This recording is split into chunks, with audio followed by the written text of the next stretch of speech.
Ladies और gentleman, welcome to अपाना सक्षम point YouTube channel. यहाँ आपको मिलेगी इतिहास विषय से संबंधित भरपूर सामग्री, जिससे आप first grade, net JRF, assistant professor, TGT, PGT व अन्य इतिहास विषय की तैयारी बेहतर ढंग से कर सकते हैं। इसलिए आप ये यूट्यूब चैनल सब्सक्राइब कीजिए तथा साथ ही हमारा टेलीग्राम चैनल भी ज्वाइन कीजिए। नमस्कार दोस्तों, जय हिंद, वंदे मातरम। अपना सक्षम पॉइंट यूट्यूब चैनल पर एक बार फिर से आप सभी का हार्दिक स्वागत है। रवि कुलरिया सर के पुस्तक में आज 10वां चैप्टर हम शुरू करने वाले। 10वां चैप्टर जो रहेगा भारतीय स्वतंत्रता संघर्ष। भारतीय स्वतंत्रता संघर्ष जिसके अंदर हम 1857 से लेकर 1919 के मध्य की जो स्वतंत्रता संघर्ष से संबंधित घटनाएं और इसके अलावा इसके साथ ही राष्ट्रवाद के उदय से संबंधित, राष्ट्रवाद के उदय के प्रमुख नेताओं से संबंधित, इनसे संबंधित आज की क्लास रहने वाली है। लगभग 100-125 क्वेश्चन रहेंगे। तो करते हैं आज की क्लास को शुरू। पहला प्रश्न है कि इंडिया लीग की स्थापना किसने की? इंडिया लीग की स्थापना किसके द्वारा की गई थी? तो इंडिया लीग की स्थापना की गई थी शिशिर कुमार घोष के द्वारा। बे नंबर ऑप्शन। 1875 में कलकत्ता में शिशिर कुमार घोष ने इंडिया लीग की स्थापना की। प्रथम अध्यक्ष शंभुचंद्र मुखर्जी, सेक्रेटरी कालीमोहन दास और असिस्टेंट सेक्रेटरी शिशिर कुमार घोष बने। इसका वार्षिक सदस्यता शुल्क 5 रुपये रखा गया। अमृत बाजार पत्रिका इंडिया लीग का मुख्य पत्र था। ब्रिटिश इंडिया एसोसिएशन का सदस्यता शुल्क 50 रुपये था। 1876 में इंडियन एसोसिएशन की स्थापना हुई तो उन्होंने सदस्यता शुल्क 5 रुपये रखा। नेक्स्ट क्वेश्चन है कि 1885 ईस्वी में स्थापित बॉम्बे प्रेसिडेंसी एसोसिएशन संस्था से संबंधित नहीं है। 1885 में स्थापित बॉम्बे प्रेसिडेंसी एसोसिएशन संस्था से कौन है जो संबंधित नहीं है? फिरोज शाह मेहता, कैटी तेलंग और बदरुद्दीन तैयबजी तीनों ही इसी बॉम्बे प्रेसिडेंसी एसोसिएशन संस्था से संबंधित है। देवेंद्रनाथ टैगोर का संबंध इस संस्था से नहीं है। 31 जनवरी 1885 को बम्बई त्रिमूर्ति के नाम से प्रसिद्ध फिरोज शाह मेहता, बदरुद्दीन तैयबजी और कैटी तेलंग ने बॉम्बे प्रेसिडेंसी एसोसिएशन की स्थापना की थी। अगला प्रश्न है कि निम्नलिखित में से किस स्थान पर लॉर्ड कैनिंग ने 1 नवंबर 1858 को रानी का घोषणा पत्र पढ़ा? कौन से स्थान पर लॉर्ड कैनिंग ने 1 नवंबर 1858 को रानी का घोषणा पत्र पढ़ा था? इलाहाबाद।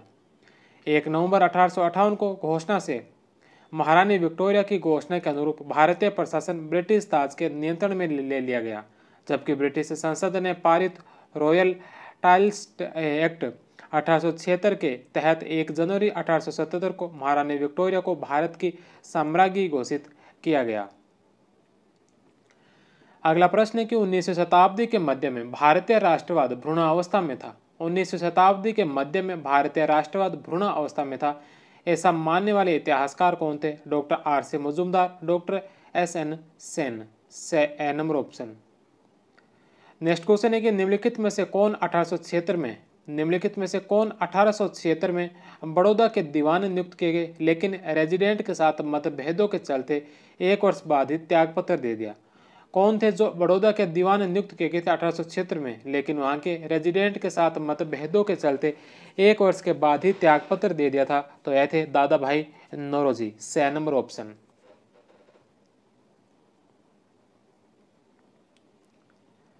अगला प्रश्न है कि ब्रिटिश इंडियन एसोसिएशन के संबंध में निम्नलिखित कथनों पर विचार कीजिए। ब्रिटिश इंडियन एसोसिएशन के संबंध में निम्नलिखित कथनों पर विचार कीजिए। सबसे पहला है कि इसकी स्थापना 1851 में कलकत्ता में की गई। 1851 में कलकत्ता में प्रथम अध्यक्ष राजा राधाकांत देव। इसकी स्थापना लैंड होल्डर्स सोसाइटी और बंगाल ब्रिटिश इंडिया सोसाइटी को मिलाकर की गई थी। स्थापना जो लैंड होल्डर सोसाइटी और बंगाल ब्रिटिश इंडिया सोसाइटी को मिलाकर की गई थी।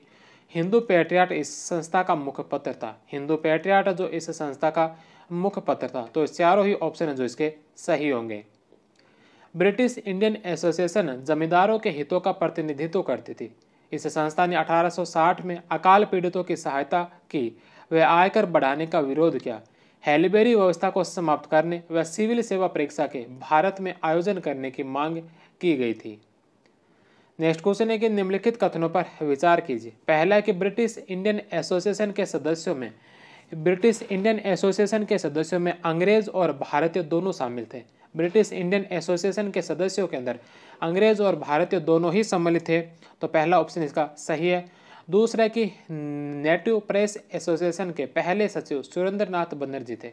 नेटिव प्रेस एसोसिएशन के पहले जो सदस्य थे सुरेंद्रनाथ बनर्जी थे। दूसरा ऑप्शन भी सत्य है, तो दोनों ऑप्शन सही। 6 number option. British Indian association की स्थापना लैंड होल्डर सोसाइटी और बंगाल ब्रिटिश इंडिया सोसाइटी के असफलताओं के कारण दोनों को मिलाकर की गई। इसमें अंग्रेज, आंग्ल भारतीय और भारतीय सभी शामिल थे। इसकी स्थापना 1851 में कलकत्ता में की गई। नेटिव प्रेस एसोसिएशन के पहले सचिव सुरेंद्रनाथ बनर्जी ही चुने गए थे, जो इंडियन एसोसिएशन के प्रमुख नेता थे। नेक्स्ट क्वेश्चन है कि निम्नलिखित को सुमेलित कीजिए। निम्नलिखित को जो सुमेलित कीजिए। ब्रिटिश इंडियन एसोसिएशन 1851, इसकी स्थापना किसके द्वारा की गई थी? तो यह की गई थी राधाकांत देव के द्वारा। दूसरे नंबर पर है बम्बई एसोसिएशन 1852। बम्बई एसोसिएशन 1852, इसकी स्थापना जमशेदजी जीजाभाई के द्वारा। दक्कन एसोसिएशन 1852, इसकी स्थापना की गई थी गोपाल हरि देशमुख के द्वारा। और मद्रास नेटिव एसोसिएशन 1852, इसकी स्थापना की गई थी गजलू लक्ष्मी नारायण चेट्टी के द्वारा।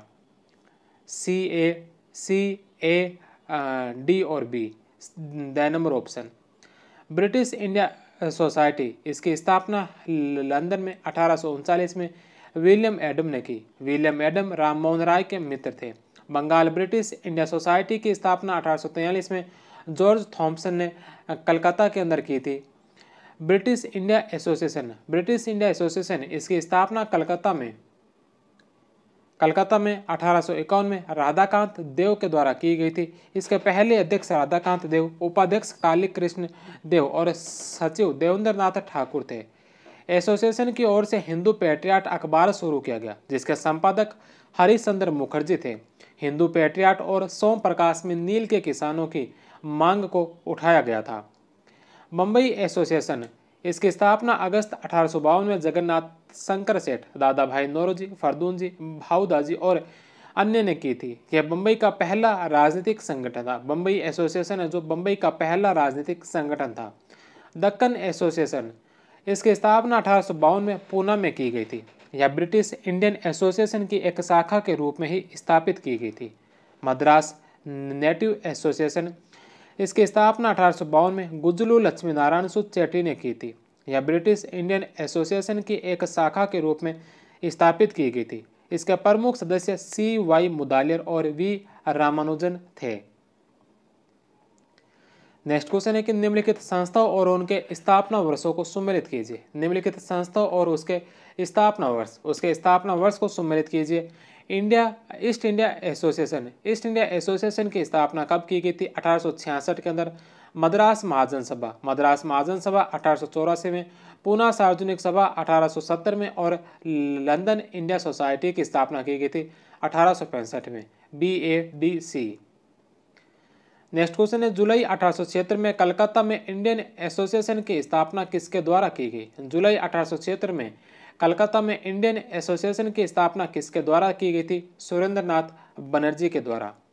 इंडियन एसोसिएशन भारतीय राष्ट्रवाद के जनक सुरेंद्रनाथ बनर्जी और आनंद मोहन बोस के द्वारा 1876 में स्थापित इंडियन एसोसिएशन को कांग्रेस की स्थापना से पूर्व सबसे महत्वपूर्ण राजनीतिक संस्था माना जाता था। शिवनाथ शास्त्री और कृष्ण मोहन बनर्जी की भी स्थापना में महत्वपूर्ण भूमिका थी। 26 जुलाई 1876 को कलकत्ता के अल्बर्ट हॉल में इसका उद्घाटन समारोह बनाया गया। 1879 में सुरेंद्रनाथ बनर्जी बंगाली समाचार पत्र के एडिटर बने। 1883 में बंगाली अखबार के संबंध में कोर्ट की अवमानना के कारण उन्हें 2 माह की जेल की सजा सुनेगी। 1877 में दिल्ली दरबार में भी शामिल हुए थे। सुरेंद्रनाथ बनर्जी ने इंडियन एसोसिएशन के नेतृत्व में सम्मेलनों के आयोजन हेतु नेशनल कॉन्फ्रेंस की शुरुआत की। पहली नेशनल कॉन्फ्रेंस का आयोजन 28 से 30 दिसंबर 1883 को कलकत्ता में हुआ। अपनी आत्मकथा ए नेशन इन मेकिंग में सुरेंद्रनाथ बनर्जी ने नेशनल कॉन्फ्रेंस पर टिप्पणी करते हुए कहा कि यह एल्बर्ट बिल आंदोलन के प्रति शिक्षित भारत का जवाब था। उसके स्वर्णिम तुरही पर एक गूंजदार धमाका।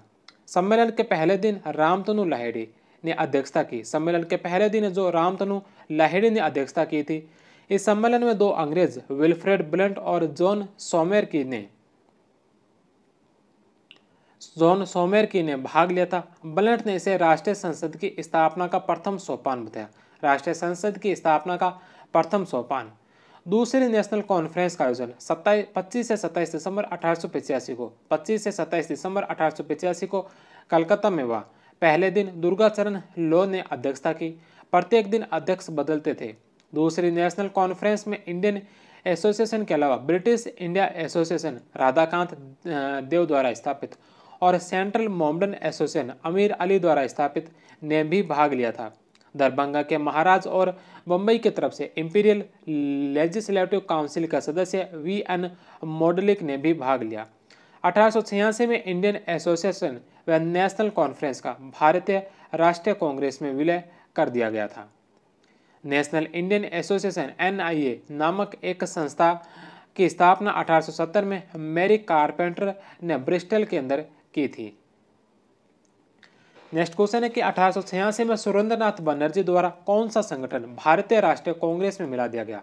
1886 में सुरेंद्रनाथ बनर्जी के द्वारा कौन सा संगठन है जो भारतीय राष्ट्रीय कांग्रेस में मिला दिया गया था। Indian conference. 6 number option. निम्नलिखित में से किस संगठन ने 1877-78 में सिविल सेवाओं के मुद्दे पर पहला अखिल भारतीय आंदोलन चलाया। निम्नलिखित में से कौन से संगठन ने 1877-78 में सिविल सेवाओं के मुद्दे पर पहला अखिल भारतीय आंदोलन चलाया था। Indian association. A number option.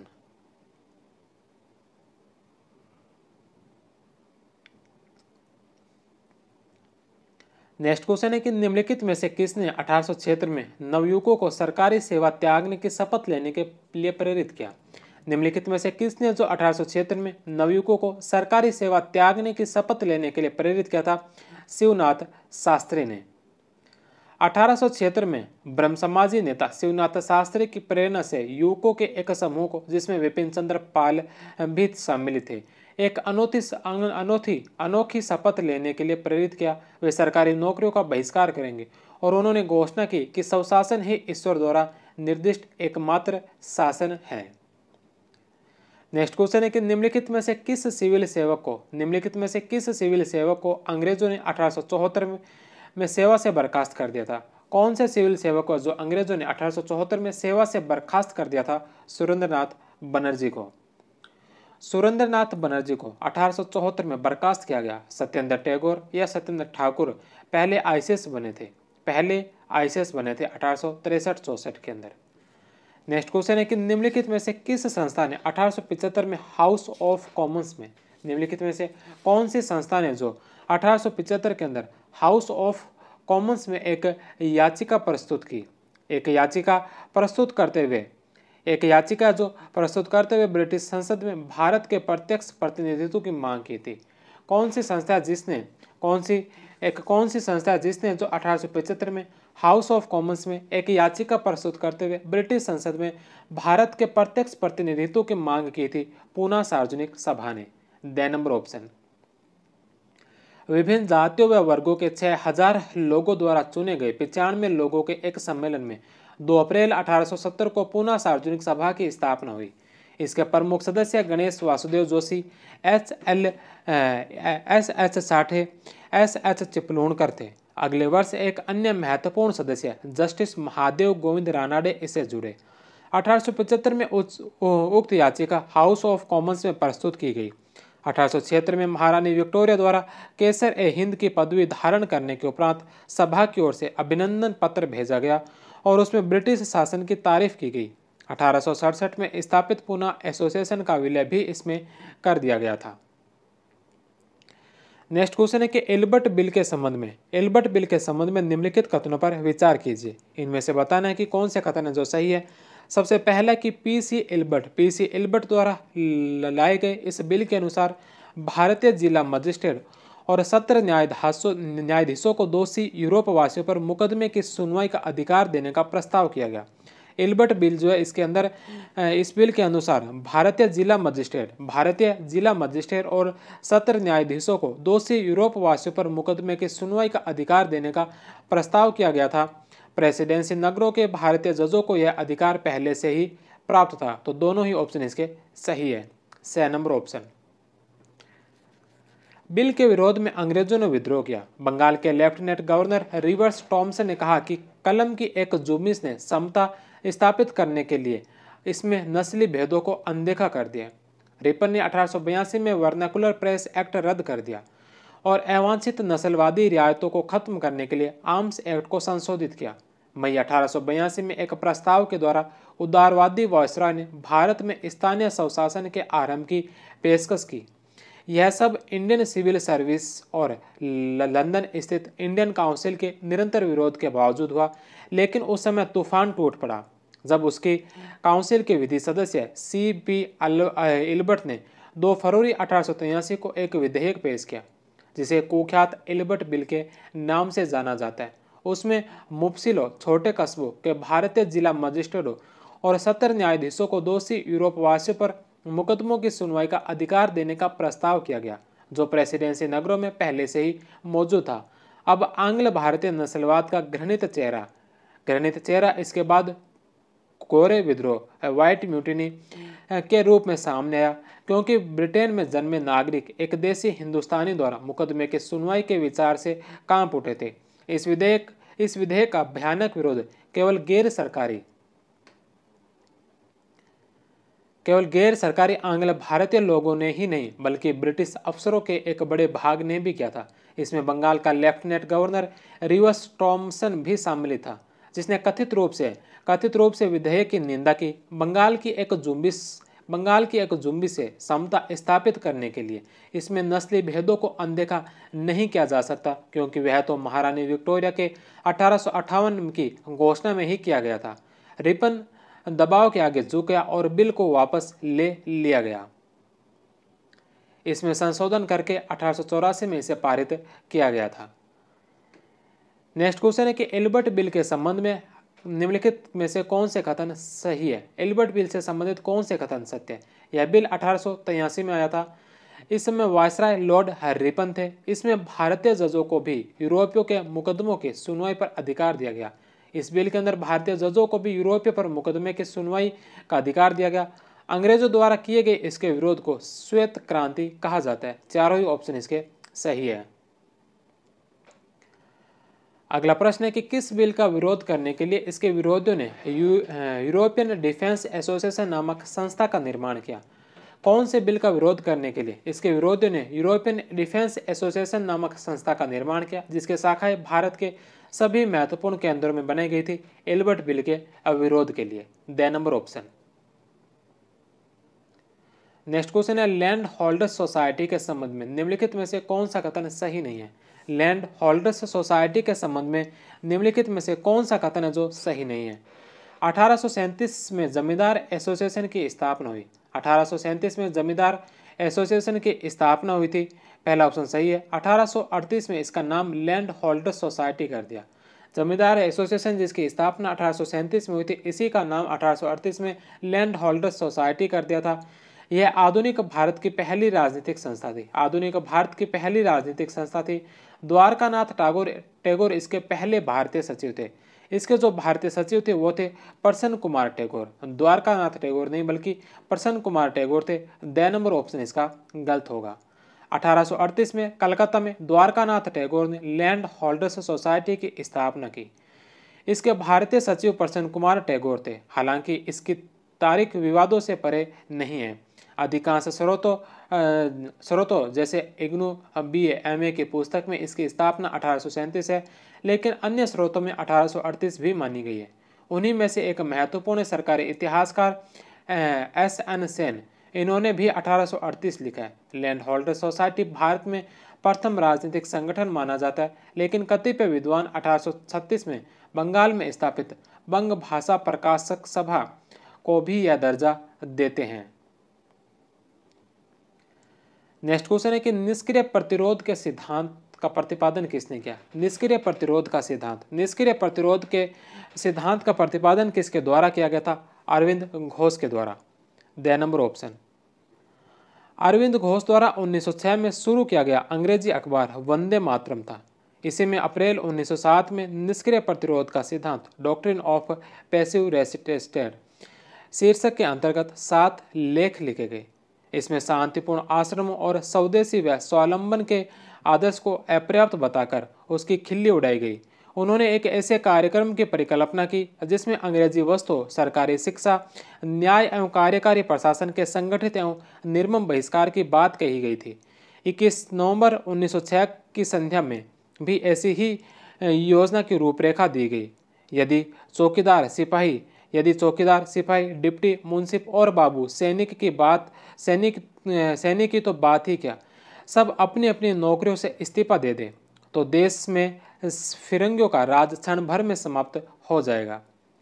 Next question है कि 1902 में कलकत्ता में डॉन सोसाइटी की स्थापना किसने की थी? 1902 में कलकत्ता में डॉन सोसाइटी की स्थापना किसके द्वारा की गई थी? सतीश चंद्र मुखर्जी के द्वारा। 6 नंबर ऑप्शन। सतीश चंद्र मुखर्जी ने डॉन पत्रिका एवं डॉन सोसाइटी की स्थापना की, जिसने राष्ट्रीय शिक्षा आंदोलन में अत्यंत महत्वपूर्ण भूमिका निभाई थी।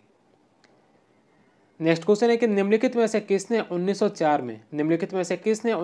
में सेकंड इंटरनेशनल की एम्स्टर्डम कांग्रेस में भारत के लिए स्वशासन की मांग की? निम्नलिखित में से किसने जो 1904 में सेकंड इंटरनेशनल के एम्स्टर्डम कांग्रेस में भारत के लिए स्वशासन की मांग की थी? दादा भाई नौरोजी। ए नंबर ऑप्शन। अंतर्राष्ट्रीय सोवियत कांग्रेस के एम्स्टर्डम नीदरलैंड्स में हुए इस सम्मेलन में दादा भाई नौरोजी ने यह मांग उठाई थी। इसके बाद लगातार वो भारत को स्वशासन देने की मांग विभिन्न मंचों से उठाते रहे। उन्हें ब्रिटेन में भारत का अनौपचारिक दूत भी कहा जाता है। नेक्स्ट क्वेश्चन है कि निम्नलिखित में से किसने 1904 में नाइटहुड की उपाधि प्राप्त की थी? निम्नलिखित में से किसने 1904 में नाइटहुड की उपाधि प्राप्त की थी? फिरोज शाह मेहता ने। 6 नंबर ऑप्शन। फिरोज शाह मेहता ने 1904 में नाइटहुड की उपाधि प्राप्त की। 1873 में फिरोज शाह ने छोटे शहरों और कस्बों में वकालत करने का निश्चय किया, क्योंकि उन्हें शिकायत थी कि बंबई में अनुचित ब्रिटिश स्पर्धा है। नेक्स्ट क्वेश्चन है कि गोपाल कृष्ण गोखले बॉम्बे लेजिस्लेटिव काउंसिल के सदस्य कब बने थे? बॉम्बे लेजिस्लेटिव काउंसिल के सदस्य गोपाल कृष्ण गोखले कब बने थे? 1899 के अंदर। बे नंबर ऑप्शन।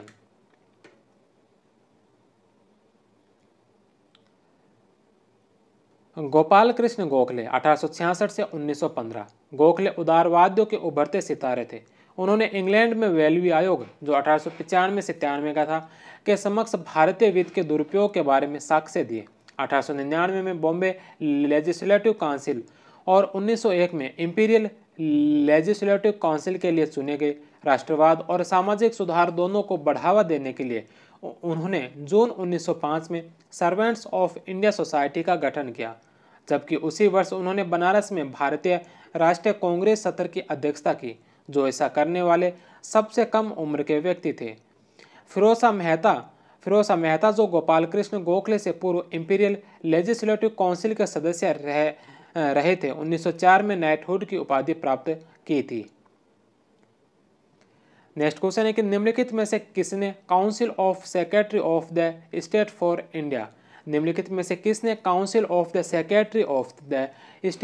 इंडिया में पद व नाइटहुड की उपाधि दोनों स्वीकार नहीं किया था? निम्नलिखित में से किसने council of the secretary of the state for India में पद व नाइटहुड की उपाधि दोनों स्वीकार नहीं किए थे? गोपाल कृष्ण गोखले ने।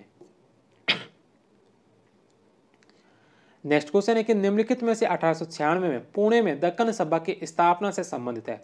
निम्नलिखित में से 1896 में पुणे में दक्कन सभा की स्थापना से संबंधित कौन है? गोपाल कृष्ण गोखले और MG Ranade.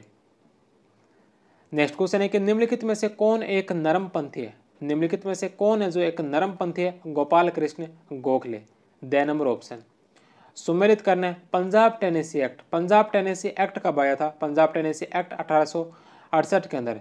The Albert bill 1883 को। हंटर आयोग की स्थापना कब की गई थी? हंटर आयोग 1882 को। Chamber of princess 1921। Punjab Tennessee act 1868, Albert bill 1883, Hunter आयोग 1882, chamber of princess 1921।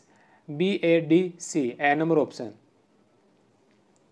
Next question है कि निम्नलिखित घटनाओं को कालक्रम अनुसार व्यवस्थित कीजिए। निम्नलिखित घटनाओं को इसमें कालक्रम अनुसार व्यवस्थित करना है, तो इसमें सबसे पहले नंबर पर आएगा वर्नाकुलर प्रेस एक्ट। इसके पश्चात आएगा हंटर आयोग जो 1882 का है। हंटर आयोग 1882। तीसरे नंबर पर इसमें आएगा एल्बर्ट बिल विवाद। Albert bill 1883। लखनऊ पैक्ट सबसे अंत में, लखनऊ पैक्ट है जो 1916 का। तो इसमें वर्नाकुलर प्रेस एक्ट, हंटर आयोग, एल्बर्ट बिल विवाद और Lucknow pact, A, D, C और B, बे नंबर ऑप्शन।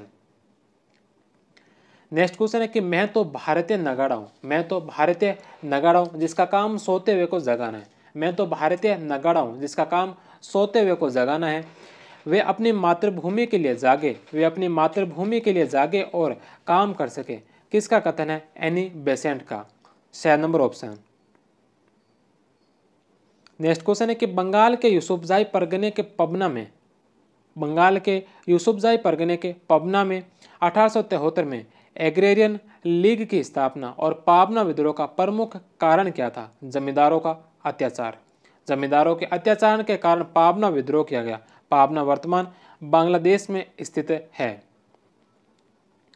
नेक्स्ट क्वेश्चन है भारतीय सामाजिक सम्मेलन इंडियन सोशल कॉन्फ्रेंस किस वर्ष अस्तित्व में आया? भारतीय सामाजिक सम्मेलन कब अस्तित्व में आया? 1887 में। 1874 से 1878 में भारत के राज्य सचिव और 1886 से 1892 तक ब्रिटेन के प्रधानमंत्री कौन रहे थे? Lord Salisbury.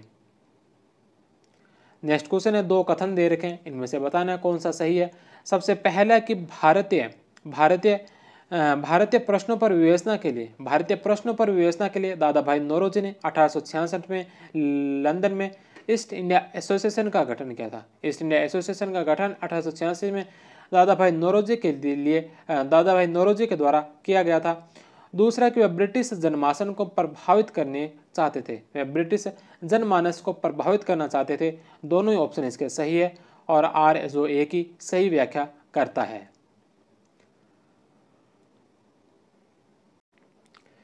इंग्लैंड में राजनीतिक प्रचार के लिए कुछ भारतीय छात्रों जैसे फिरोज शाह मेहता, बदरुद्दीन तैयबजी, दादा भाई नौरोजी और मनमोहन घोष ने ईस्ट इंडिया एसोसिएशन नाम की संस्था दिसंबर 1866 में स्थापित की थी। नेक्स्ट क्वेश्चन है कि निम्नलिखित घटनाओं को सही क्रम में क्या है? निम्नलिखित घटनाओं का सही क्रम क्या है? सबसे पहले नंबर पर होम रूल लीग की स्थापना। होम रूल लीग की स्थापना कब की गई थी? तो होम रूल लीग की जो स्थापना हुई थी यह हुई थी 1916 में। 1916 में होम रूल लीग की स्थापना होती है। चंपारण सत्याग्रह कब का है? तो चंपारण सत्याग्रह 1917 का। चंपारण सत्याग्रह होता है 1917 में। सैन फ्रांसिस्को में गदर पार्टी का जो गठन होता है यह होता है 1913 ईस्वी में। और लोकमान्य तिलक को 6 वर्ष की जो सजा सुनाई जाती है यह सुनाई जाती है 1908 में। तो इसमें सबसे पहले लोकमान्य तिलक की सजा 1908 की, 4 नंबर ऑप्शन। इसके पश्चात 3 नंबर सैन फ्रांसिस्को में गदर पार्टी का गठन। इसके पश्चात 1 नंबर होम रूल लीग की स्थापना 1916 और सबसे अंत में चंपारण सत्याग्रह 1917। 4, 3, 1 और 2, बे नंबर ऑप्शन। तिलक को सजा 1908 में, गदर पार्टी की स्थापना 1913, होम रूल लीग की स्थापना 1916 और चंपारण सत्याग्रह 1917। लोकमान्य तिलक को 1908 में 6 साल की सजा दी गई और 1897 में छूटी 6 माह की कैद से इनमें जोड़ दी गई थी।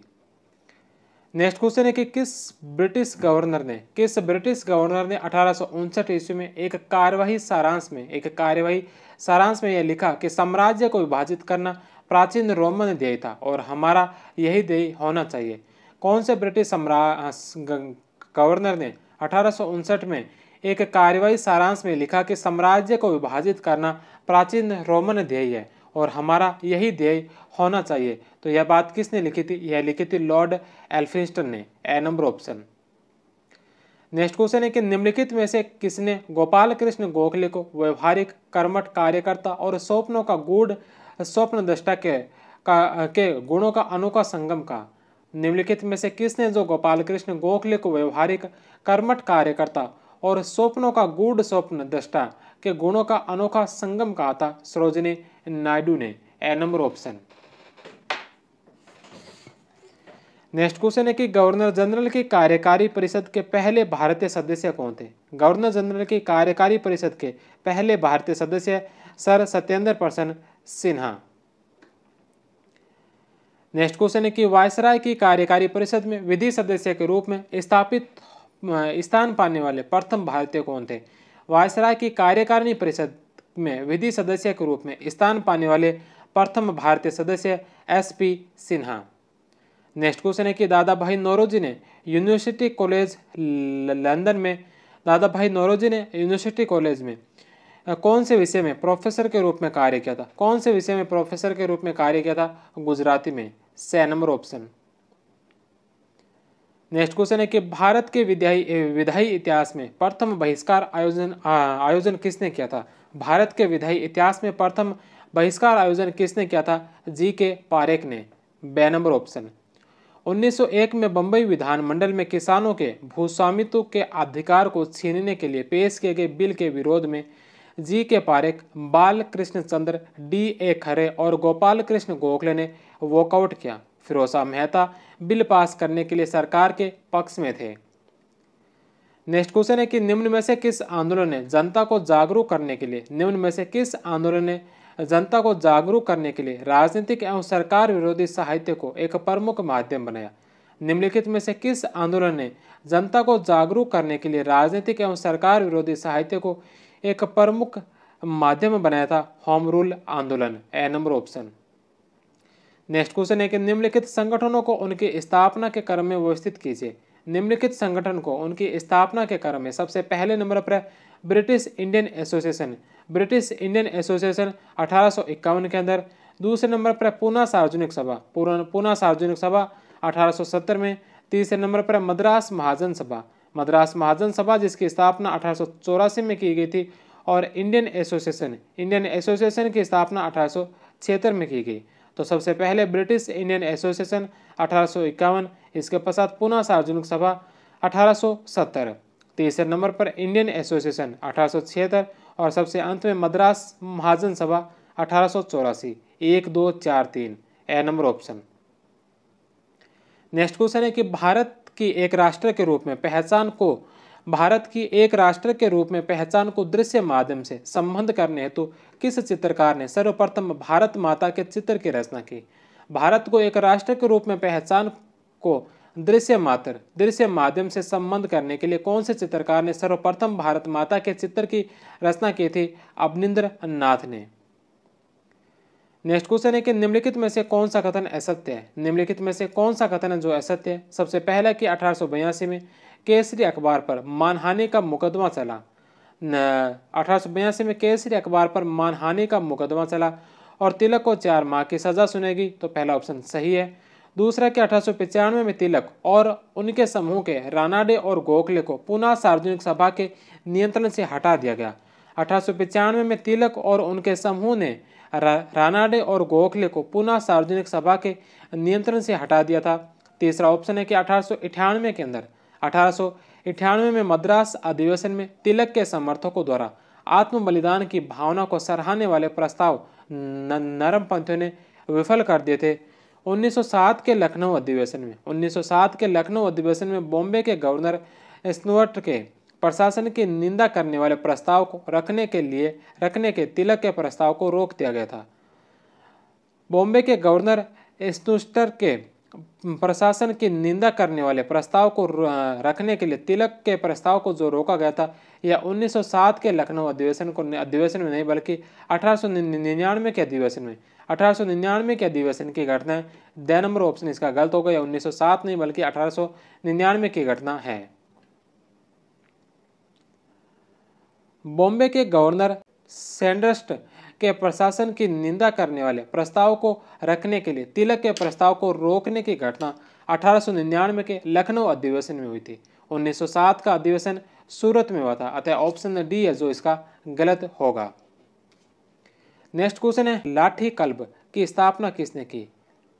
लाठी कल्ब की स्थापना किसके द्वारा की गई थी? बाल गंगाधर तिलक के द्वारा। बे नंबर ऑप्शन। बाल गंगाधर तिलक ने अखाड़ा और लाठी कल्ब की स्थापना की थी। नेक्स्ट क्वेश्चन है कि उड़ीसा में उत्कल यूनियन कॉन्फ्रेंस की स्थापना किसने की?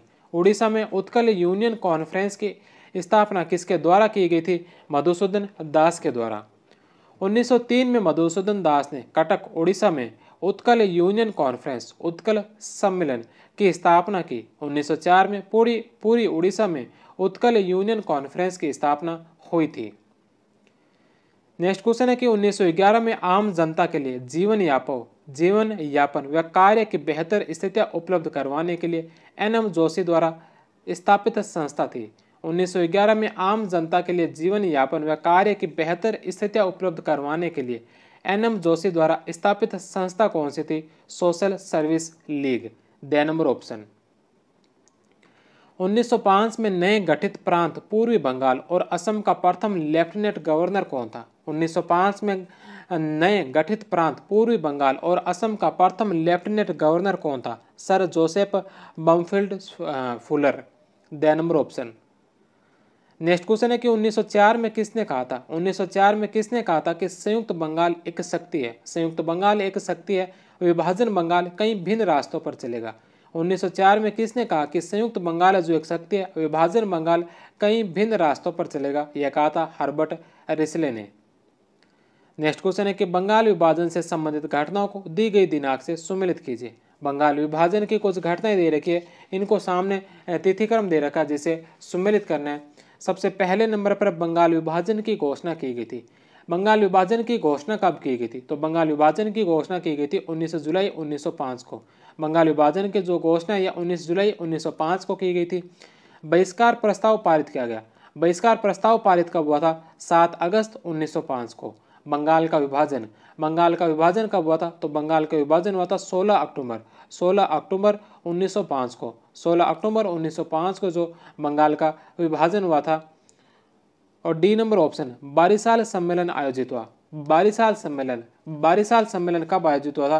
तो बारिसाल सम्मेलन आयोजित हुआ था अप्रैल 1906 के अंदर। अप्रैल 1906 के अंदर जो बारिसाल सम्मेलन आयोजित हुआ था। तो इसमें सबसे पहले नंबर में सी, उसके पश्चात बी, फिर डी और ए नंबर ऑप्शन। नेक्स्ट क्वेश्चन है कि बंगाल के विभाजन रद्द करने की तिथि क्या है? बंगाल का विभाजन कब किया गया और इसको वापस विभाजन को रद्द कब किया गया था? तो 1905 से विभाजन किया और 1911 में इसे पुनः रद्द किया गया था। ए नंबर ऑप्शन। विभाजन 16 अक्टूबर 1905 से प्रभावी हुआ। इस दिन बंगाल में शोक दिवस मनाया गया। रविंद्रनाथ टैगोर ने इस दिन को एकता दिवस में मनाने का सुझाव दिया, जिसमें हिंदू मुसलमान एक दूसरे को राखी बांधेंगे। हालांकि बंगाल विभाजन की आधिकारिक घोषणा 4 जुलाई को लंदन में और 7 जुलाई को शिमला में कर दी गई थी, लेकिन यह 16 अक्टूबर से प्रभावी हुआ, जबकि बंगाल विभाजन रद्द करने की घोषणा 12 दिसंबर 1911 को हुई और 1912 में एकीकरण संपन्न हुआ। बंगाल विभाजन रद्द करने के समय वायसराय लॉर्ड हार्डिंग और लॉर्ड क्रू भारत मंत्री थे। भंग रद्द किया गया तो यह नहीं समझना चाहिए कि स्थिति यथापूर्व कर दी गई है। पहले पश्चिमी बंगाल और असम सहित पूर्वी बंगाल के रूप में भंग किया गया था, अब उसका रूप बदल दिया गया। पहले बिहार को पश्चिमी बंगाल में मिला लिया था, लेकिन अब उसे छोटा नागपुर और उड़ीसा के साथ कर एक प्रांत बना दिया, अर्थात असम के साथ पूर्वी और पश्चिमी बंगाल के 2 प्रांतों के बजाय अब 3 प्रांत हो गए। एक बंगाल एक प्रांत, बिहार, छोटा नागपुर, उड़ीसा दूसरा प्रांत और असम में जो तीसरा प्रांत। 1916 में रविंद्रनाथ टैगोर ने बंगाल विभाजन पर एक उपन्यास लिखा, घरे अब बायरे, अंग्रेजी में the home and the world की रचना की थी। नेक्स्ट क्वेश्चन है कि किसने कहा था कि बंगाल विभाजन के बाद भारत में वास्तविक जागरूकता आई? बंगाल विभाजन के बाद भारत में वास्तविक जागरूकता आई, किसने कहा था? महात्मा गांधी ने। बंगाल विभाजन के षड्यंत्र का उद्देश्य क्या था? बंगाल विभाजन के षड्यंत्र का उद्देश्य क्या था? राष्ट्रीय स्वतंत्रता आंदोलन को कमजोर करना, हिंदू मुस्लिम एकता को खंडित करना, नए राज्यों में हिंदुओं को अल्पमत में लाना। तीनों ही जो इस बंगाल विभाजन के षड्यंत्र के उद्देश्य थे, उपरोक्त सभी। 7 अगस्त 1905 को कोलकाता के टाउन हॉल में 7 अगस्त 1905 को कोलकाता के टाउन हॉल में स्वदेशी आंदोलन की घोषणा किसके द्वारा की गई? 7 अगस्त 1905 को कोलकाता के टाउन हॉल में स्वदेशी आंदोलन की घोषणा किसके द्वारा की गई थी? सुरेंद्रनाथ बनर्जी के द्वारा। ए नंबर ऑप्शन। सुरेंद्रनाथ बनर्जी ने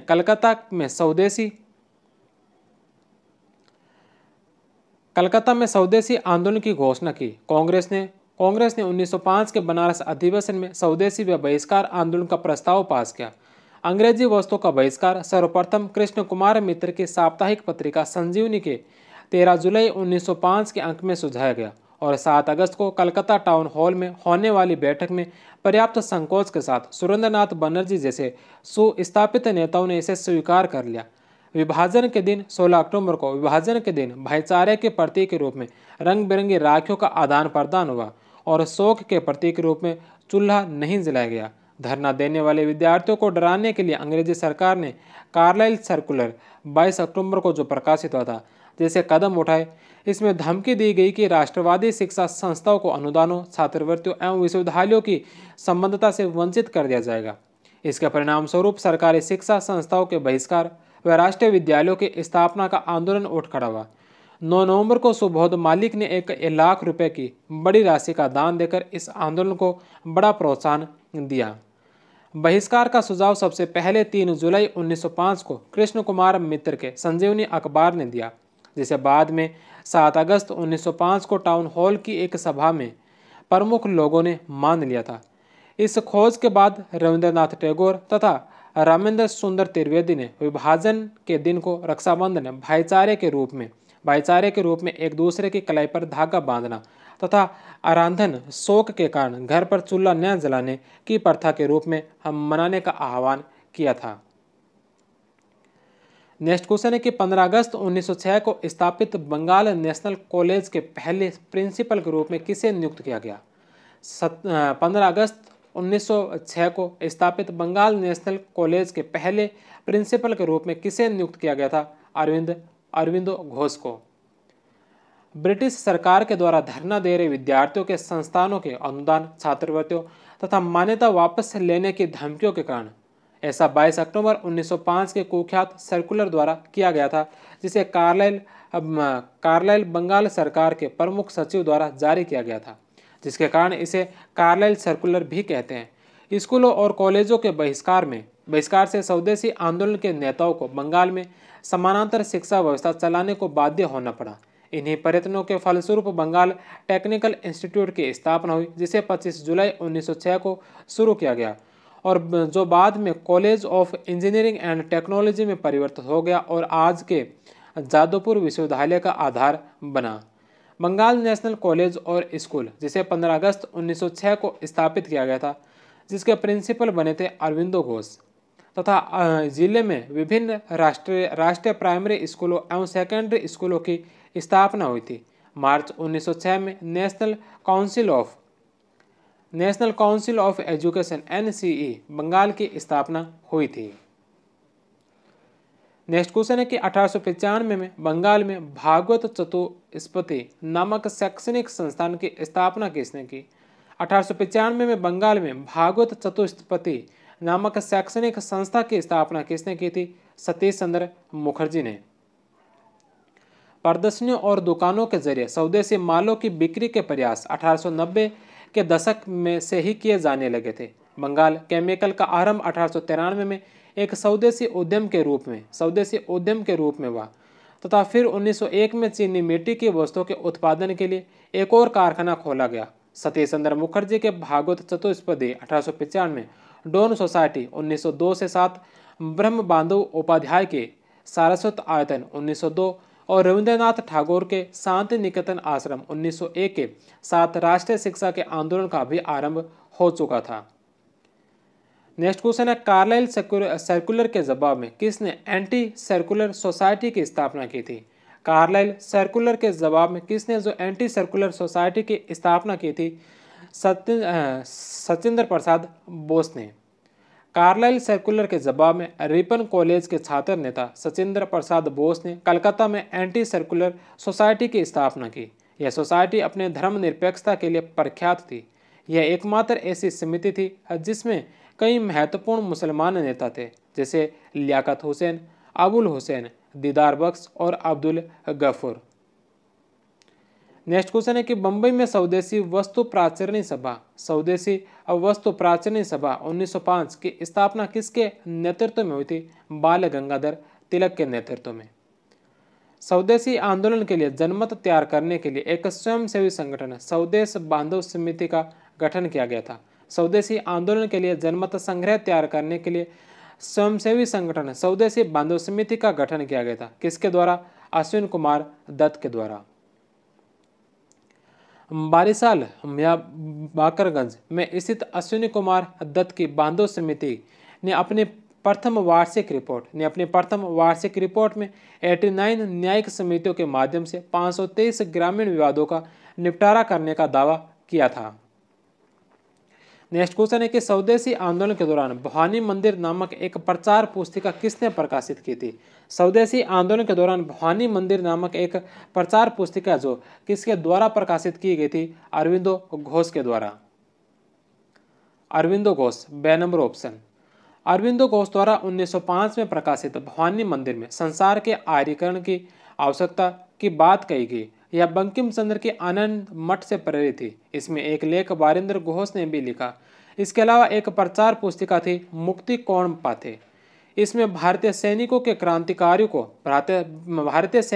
से क्रांतिकारियों को हथियारों की आपूर्ति का आग्रह किया गया था।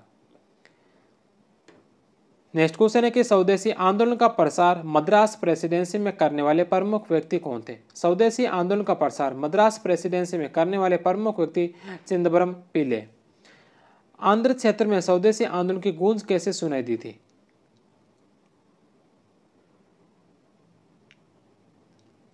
आंध्र क्षेत्र में स्वदेशी आंदोलन की गूंज कैसे सुनाई दी थी? वंदे मातरम आंदोलन से।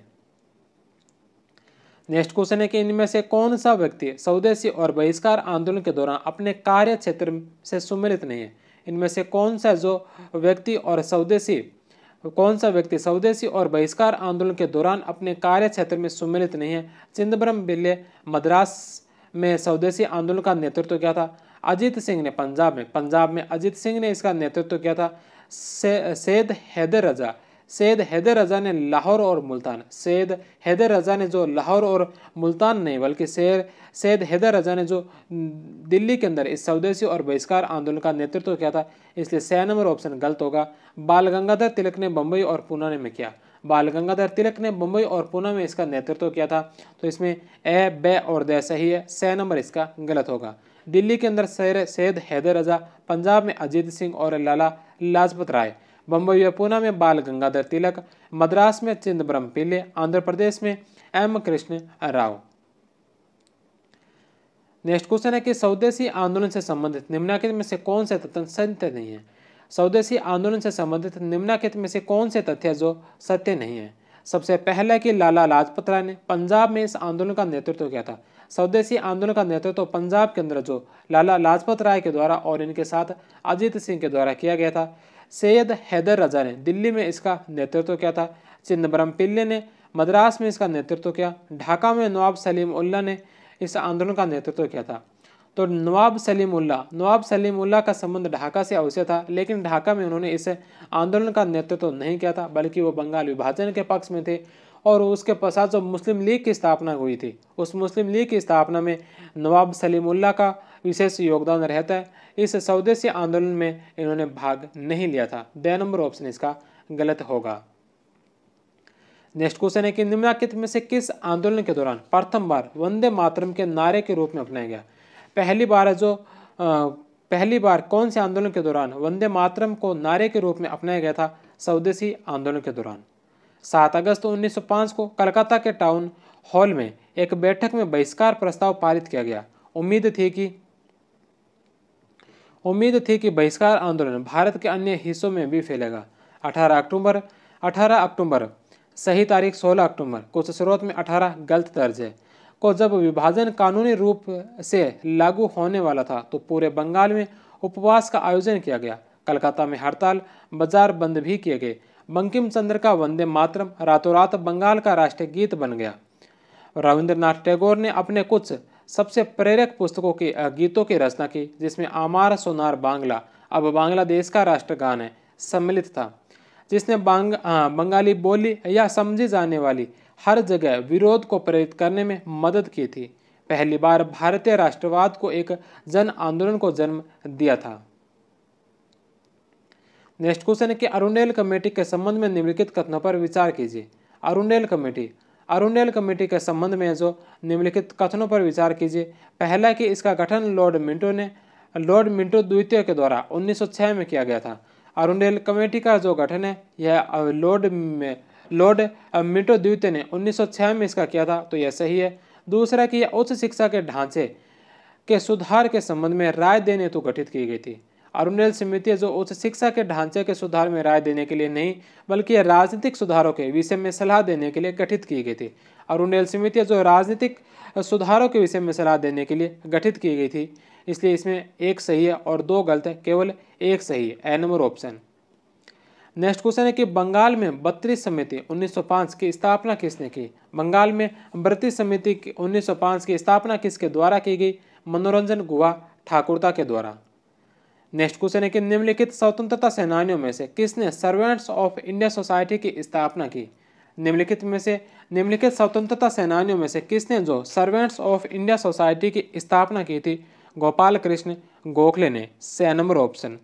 सर्वेंट्स ऑफ इंडिया सोसाइटी की स्थापना भारत सेवक संघ समाज 1905 में गोखले के द्वारा की गई। इसका उद्देश्य देश की सेवा के लिए समर्पित कार्यकर्ता तैयार करना था। 1905 में ही गोखले ने कांग्रेस के बनारस अधिवेशन की अध्यक्षता की।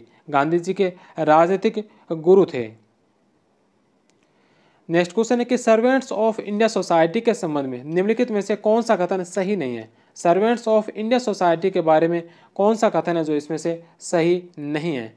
सबसे पहला कि इसकी स्थापना 12 जून 1905 को की गई थी।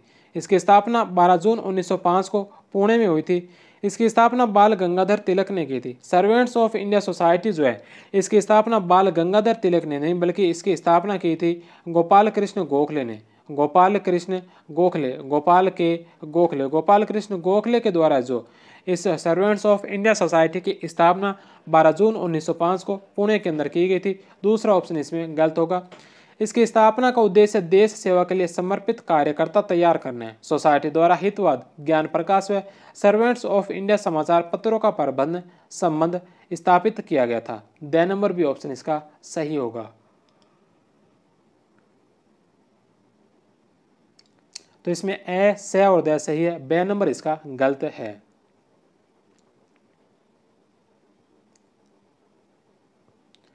नेक्स्ट क्वेश्चन है कि सर्वेंट्स ऑफ पीपल सोसाइटी की स्थापना किसने की थी।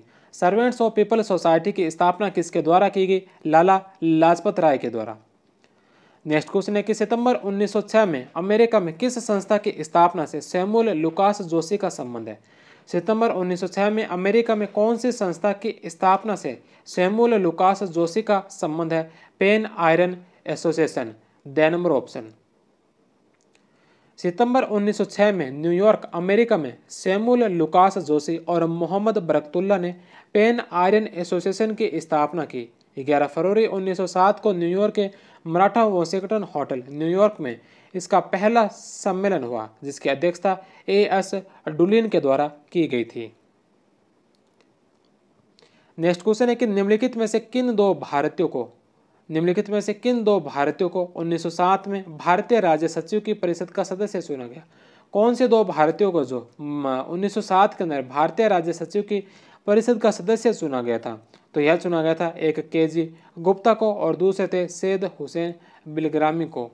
1 और 2, ए नंबर ऑप्शन। के.जी. गुप्ता और सैयद हुसैन बिलग्रामी सत्येंद्र प्रसाद सिन्हा पहले भारतीय थे जिन्हें गवर्नर जनरल की काउंसिल में शामिल किया गया था। कानूनी सदस्य के तौर पर शामिल हुए थे। अगला प्रश्न है कि 1908 में पाटीदार युवक मंडल की स्थापना किसने की? 1908 में पाटीदार युवक मंडल की स्थापना किसने की थी? कुंवर जी मेहता ने। 6 नंबर ऑप्शन।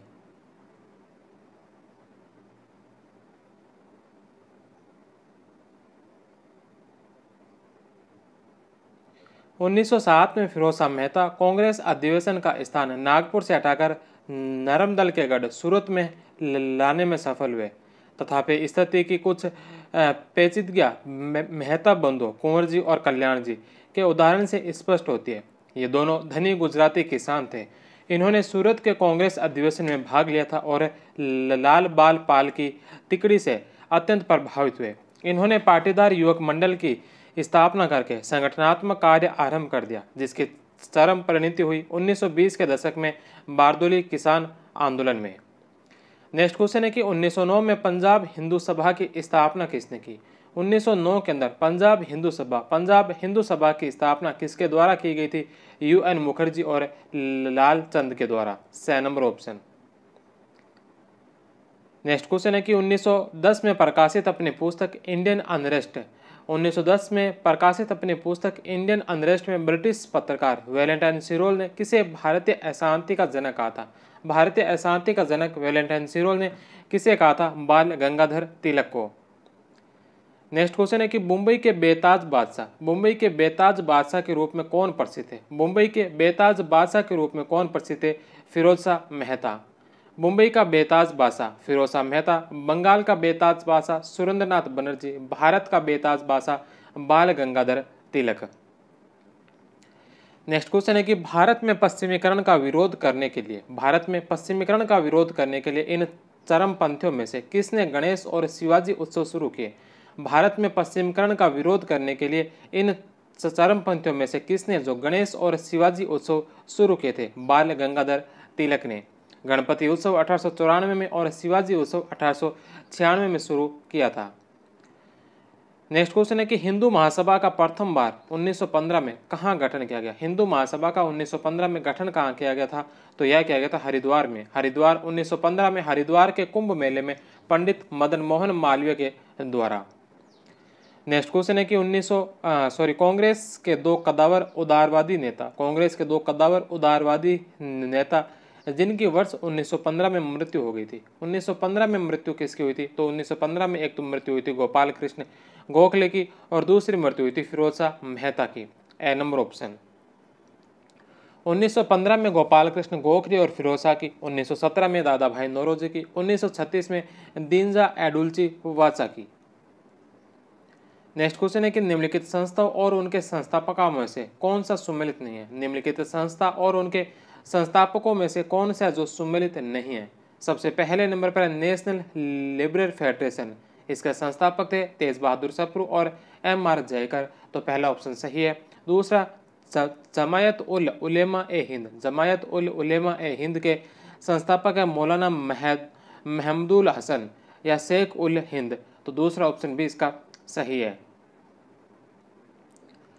तीसरा ऑप्शन है कि कांग्रेस डेमोक्रेटिक पार्टी की स्थापना बाल गंगाधर तिलक के द्वारा की गई और कांग्रेस सोशलिस्ट पार्टी की स्थापना MN रॉय के द्वारा नहीं, बल्कि कांग्रेस सोशलिस्ट पार्टी की स्थापना की गई थी 1934 के अंदर आचार्य नरेंद्र देव, जयप्रकाश नारायण और मीनू मसानी के द्वारा।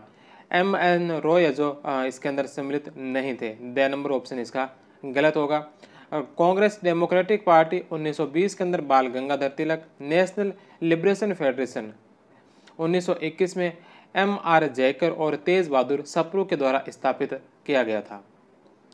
नेक्स्ट क्वेश्चन है कि बनारस हिंदू विश्वविद्यालय की स्थापना में किसकी महत्वपूर्ण भूमिका थी? बनारस हिंदू विश्वविद्यालय के स्थापना में किसके जो महत्वपूर्ण भूमिका थी? Madan Mohan Malviya. D number option. April 1916 में लोकमान्य तिलक और सितंबर 1916 में एनी बेसेंट के द्वारा होम रूल लीग स्थापित की गई थी। अप्रैल 1916 में लोकमान्य तिलक के द्वारा और सितंबर 1916 में एनी बेसेंट के द्वारा होम रूल लीग स्थापित किया गया। इसमें इस्तेमाल होम रूल शब्द किस देश के आंदोलन से ग्रहण किया गया था? आयरलैंड के। आयरिश होम रूल लीग की तर्ज पर भारत में होम रूल लीग्स का गठन किया गया था। नेक्स्ट क्वेश्चन है कि निम्न में से बाल गंगाधर तिलक द्वारा अप्रैल 1916 में स्थापित इंडियन होम रूल लीग के अध्यक्ष कौन थे? निम्न में से बाल गंगाधर तिलक द्वारा अप्रैल 1916 में स्थापित इंडियन होम रूल लीग के अध्यक्ष कौन थे? बाल गंगाधर तिलक के द्वारा अप्रैल 1916 में स्थापित इंडियन होम रूल लीग के अध्यक्ष कौन थे? Joseph Baptist. 6 number option. Next question है कि अप्रैल 1916 में स्थापित इंडियन होम रूल लीग, अप्रैल 1916 में स्थापित इंडियन होम रूल लीग के पहले अध्यक्ष जो काका के नाम से प्रसिद्ध हुए कौन थे? Joseph Baptist. 2 number option. प्रथम होम रूल लीग की स्थापना बाल गंगाधर तिलक के द्वारा अप्रैल 1916 में कर्नाटक के बेलगांव में की गई। इसका मुख्यालय पूना था। बम्बई के रहने वाले जोसेफ बैप्टिस्ट को 28 अप्रैल 1916 को तिलक द्वारा स्थापित इंडियन होम रूल लीग का अध्यक्ष बनाया गया। लीग के प्रमुख नेता तिलक ने कोई पद स्वीकार नहीं किया। तिलक के क्षेत्रीय भाषा में शिक्षा प्रदान करने और भाषा के आधार पर राज्यों की मांग को स्वराज की मांग के साथ जोड़ दिया गया था। दूसरी होम रूल लीग 3 सितंबर 1916 को एनी बेसेंट ने मद्रास के अडियार नामक स्थान पर स्थापित की और वे इसकी अध्यक्ष भी बने। रामास्वामी अय्यर इसके महासचिव, जॉर्ज अरुंडेल संगठन प्रभारी, बीपी वाडिया कोषाध्यक्ष, मोतीलाल नेहरू, जवाहरलाल नेहरू, तेज बहादुर सप्रू, शंकरलाल बैंकर, सुब्रह्मण्यम अय्यर, मजरूल हक, हसन इमाम, मोहम्मद अली जिन्ना भी एनी बेसेंट की इस लीग से जुड़े हुए थे। जवाहरलाल नेहरू इलाहाबाद में होम रूल लीग में शामिल हुए। इसके बावजूद तिलक की होम रूल लीग का प्रभाव अधिक था। एनी बेसेंट के अनुसार उनके और तिलक के बीच किसी प्रकार का कोई मतभेद नहीं है, लेकिन दोनों लीग के कुछ ऐसे समर्थक हैं जो दूसरी लीग के नेता को पसंद नहीं करते। विश्व युद्ध के समय 1918 में तिलक ने कहा था कि युद्ध के ऋण पत्र खरीदो पर उन्हें होम रूल के पट्टे समझो। 1920 में all India home rule league का नाम परिवर्तित करके स्वराज्य सभा रखा गया। 1 अगस्त 1920 को लोकमान्य तिलक की मृत्यु हुई, जिस दिन असहयोग आंदोलन शुरू होना था। जोसेफ बैप्टिस्ट के अलावा गणेश वासुदेव जोशी भी सार्वजनिक काका के नाम से जाने जाते थे। नेक्स्ट क्वेश्चन है कि निम्नलिखित व्यक्तियों में से किसने होम रूल आंदोलन में भाग लिया था? निम्नलिखित में से कौन से व्यक्तियों ने होम रूल आंदोलन के अंदर भाग लिया था? तो एनी बेसेंट, लोकमान्य तिलक, इन दोनों ने तो होम रूल शुरू ही किया था। जवाहरलाल नेहरू और मोहम्मद अली जिन्ना ने भी इस होम रूल आंदोलन में भाग लिया था। तो सभी ने जो होम रूल आंदोलन में सम्मिलित थे। 2 नंबर ऑप्शन। नेक्स्ट क्वेश्चन है कि होम रूल आंदोलन चलाने वाली होम रूल लीगों की संख्या थी। होम रूल आंदोलन चलाने वाली होम रूल लीग कितनी थी? 2 थी, एनी बेसेंट की और तिलक की।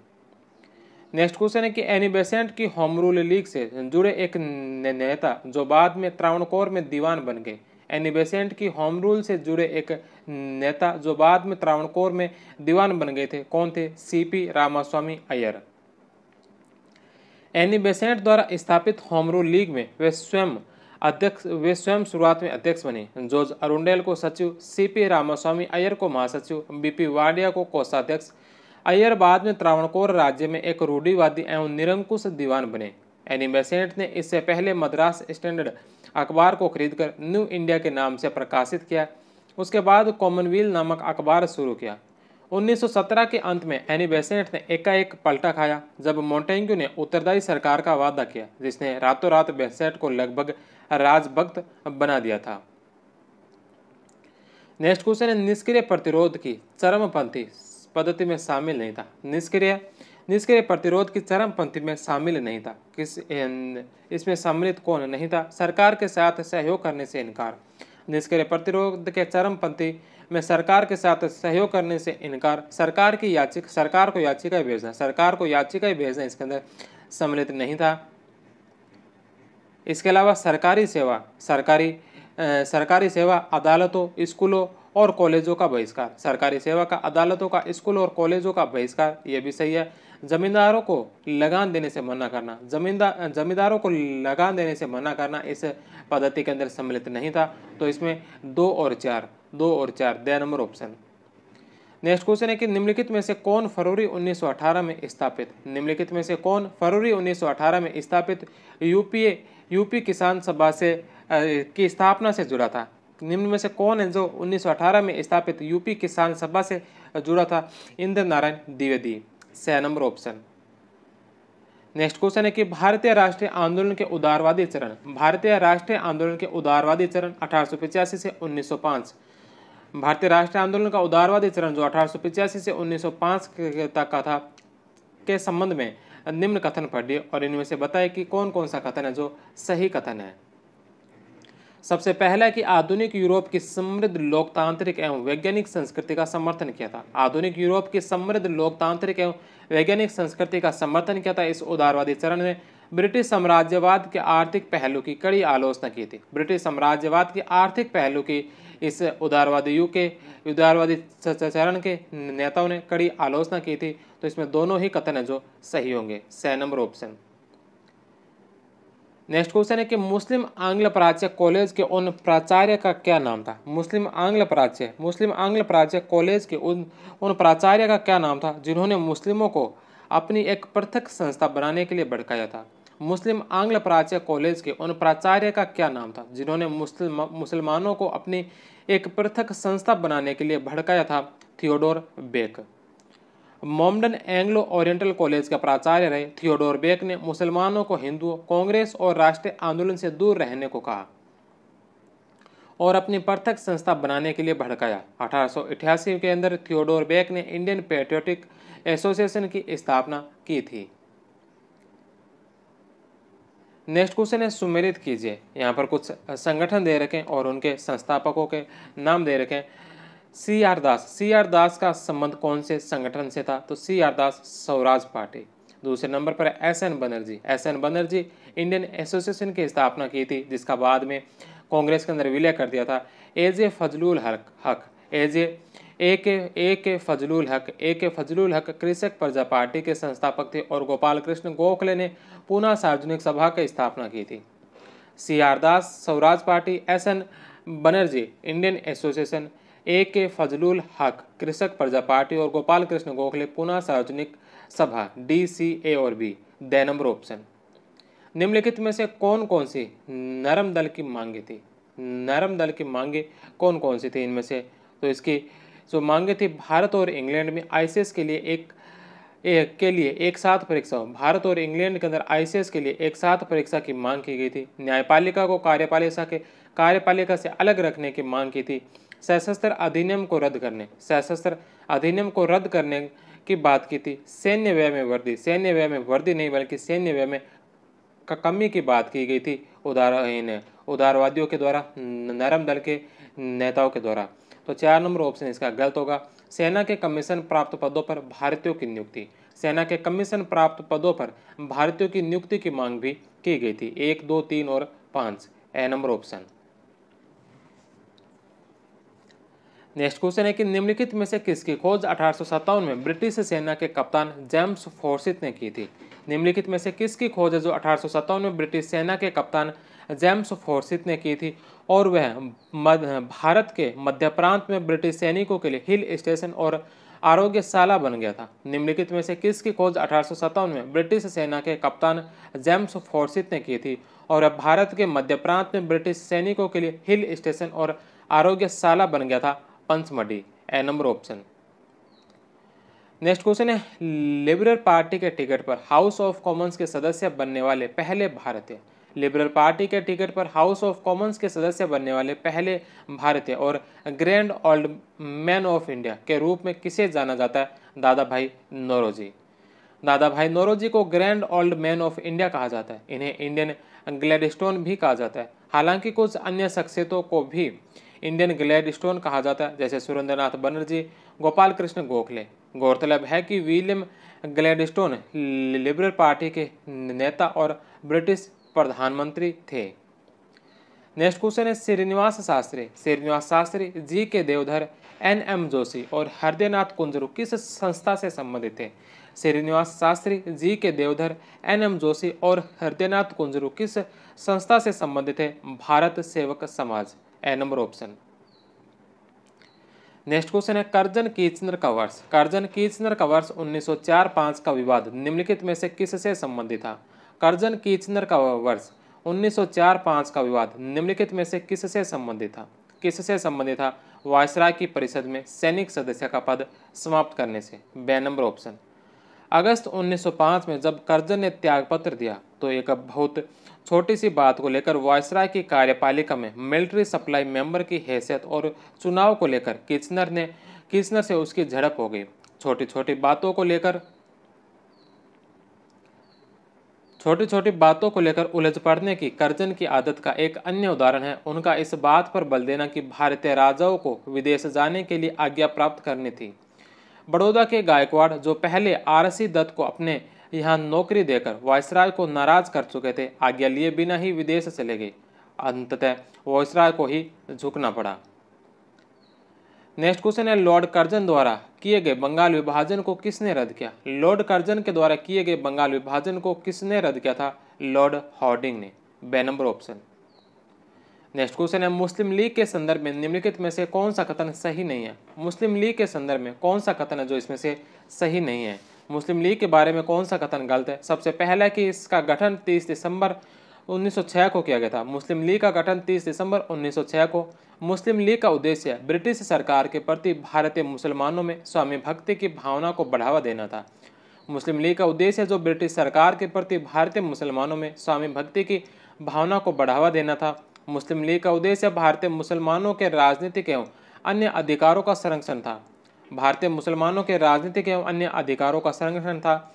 मुस्लिम लीग का उद्देश्य मुसलमानों की आवश्यकताओं एवं अपेक्षाओं को उग्र और प्रतिशोध की भाषा में सरकार के समक्ष रखना था। द नंबर ऑप्शन इसका गलत होगा, यह इसका उद्देश्य नहीं था। इसका उद्देश्य जो था यह ब्रिटिश सरकार के प्रति भारतीय मुसलमानों में स्वामी भक्ति की भावना को बढ़ाना था और भारतीय मुसलमानों के राजनीतिक एवं अन्य अधिकारों का संरक्षण करना था। ब, से और ए इसके सही है। द नंबर इसका गलत होगा। सुमेलित करने कुछ संस्थाएं दे रखे, संगठन दे रखे और इनके संस्थापकों के नाम दे रखे जो इसे सुमेलित करना है। सबसे पहले नंबर पर पूना सेवा सदन। पूना सेवा सदन की स्थापना किसने की? पूना सेवा सदन से संबंध किसका है? रमाबाई रानाडे का। दूसरे नंबर पर समाज सेवा लीग जो NM जोशी के द्वारा स्थापित की गई। सेवा समिति किसके द्वारा से शुरू की गई? तो सेवा समिति HN कुंजरू के द्वारा। सेवा समिति बॉय स्काउट एसोसिएशन यह शुरू किया गया था श्री राम वाजपेयी के द्वारा। और सर्वेंट्स ऑफ इंडिया सोसाइटी किसके द्वारा स्थापित की गई थी? तो यह की गई थी GK गोखले, गोपाल कृष्ण गोखले के द्वारा। पुनः सेवा सदन रमाबाई रानाडे। समाज सेवा लीग NM जोशी। सेवा समिति HN Kunzru. Seva Samiti boy scout association Shri Ram Vajpayee. और servants of India society Gopal Krishna Gokhale. E, C, A, B और D 6 number option. Next question है कि 30 दिसंबर 1906 को किस स्थान पर मुस्लिम लीग की स्थापना की गई? 30 दिसंबर 1906 को जो कौन से स्थान पर मुस्लिम लीग की स्थापना की गई थी? तो मुस्लिम लीग की स्थापना की गई थी ढाका के अंदर। ढाका के नवाब सलीमुल्लाह की पहल पर जो नवाब विकार उल मुल्क की अध्यक्षता में मोमडन एजुकेशनल कॉन्फ्रेंस में ढाका में हो रहे वार्षिक सत्र के दौरान ऑल इंडिया मुस्लिम लीग की स्थापना की गई थी। नेक्स्ट क्वेश्चन है कि लाला लाजपत राय और अजीत सिंह को किस वर्ष निर्वासित किया गया था? लाला लाजपत राय और अजीत सिंह जो भगत सिंह के चाचा थे, अजीत सिंह को किस वर्ष जो निर्वासित किया गया था? तो इनको निर्वासित किया गया था 1907 में। 1907 6 नंबर ऑप्शन। लाला लाजपत राय का जन्म पंजाब के फिरोजपुर जिले के धुड़ी के गांव में हुआ था और मृत्यु 17 नवंबर 1828 को लाहौर में हुई थी।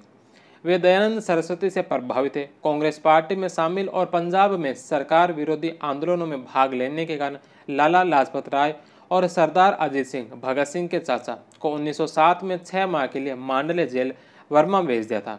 सरदार अजीत सिंह ने 1906 में लाहौर में भारत माता सोसाइटी अंजुमन ए मुहिबान ए वतन की स्थापना की थी। भारत माता नामक अखबार निकाला और 1907 में अंग्रेजों के द्वारा लाए गए किसान विरोधी कानूनों के खिलाफ पगड़ी संभाल जट्टा आंदोलन चलाया था। 1907 में सूरत कांग्रेस में भाग लेने गए अजीत सिंह को बाल गंगाधर तिलक ने किसानों का राजा कहकर एक ताज पहनाया। 1909 में ये ईरान चले गए और अपना नाम मिर्जा हसन खान रखा और इसी नाम के साथ संभवतः ब्राजील गए थे। नेक्स्ट क्वेश्चन है कि एनी बेसेंट के द्वारा प्रारंभ किए गए स्वराज शासन आंदोलन का लक्ष्य क्या था। एनी बेसेंट के द्वारा प्रारंभ किए गए स्वराज शासन आंदोलन का लक्ष्य क्या था। भारत के लिए स्वशासन प्राप्त करना।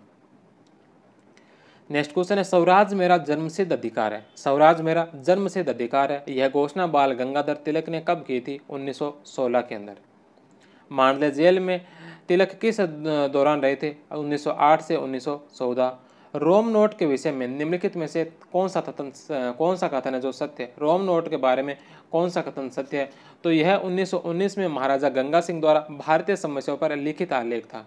महाराजा गंगा सिंह द्वारा लिखा गया था, लेकिन यह 1919 का नहीं है बल्कि 1917 का है। 1917 में लिखा गया था, इसलिए पहला ऑप्शन इसका गलत होगा।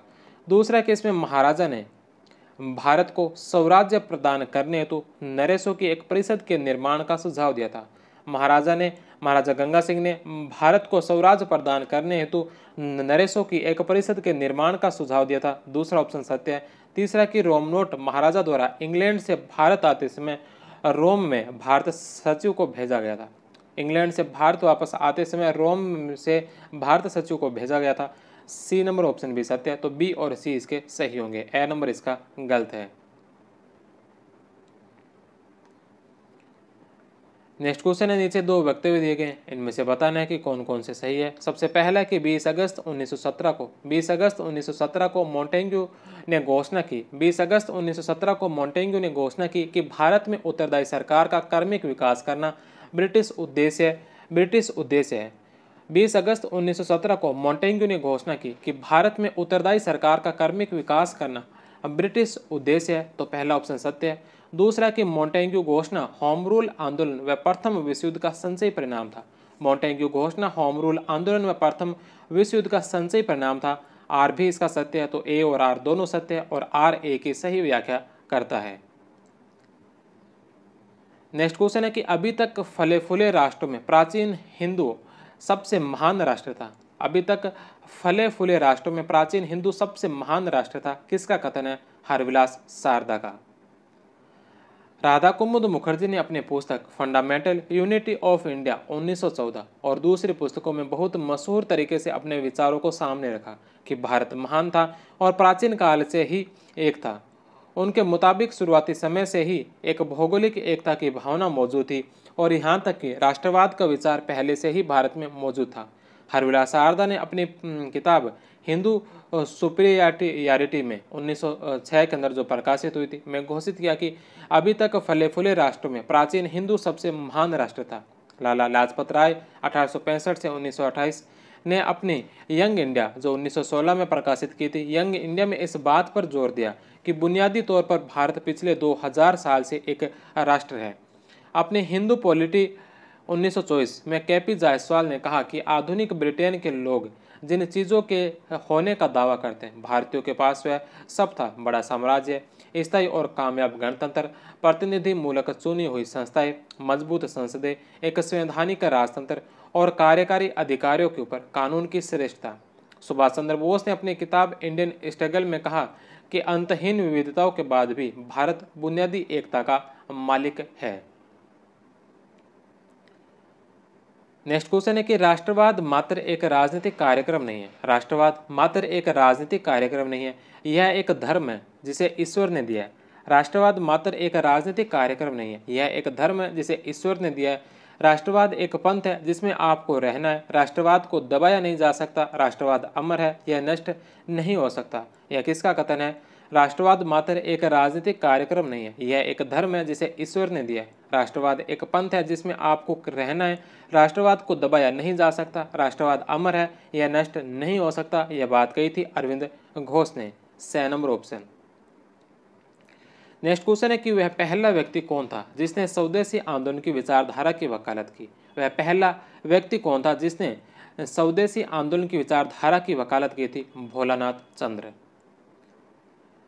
नेक्स्ट क्वेश्चन है कि बंगाल जो आज सोचता है हिंदुस्तान वही कल सोचता है। बंगाल जो आज सोचता है हिंदुस्तान वही कल सोचता है, किसका कथन था। गोपाल कृष्ण गोखले का। 6 नंबर ऑप्शन। ब्रिटिश सरकार H.W. नेविंसन जुड़े थे। ब्रिटिश पत्रकार H.W. नेविंसन जुड़े थे किससे? स्वदेशी आंदोलन से। ए नंबर ऑप्शन।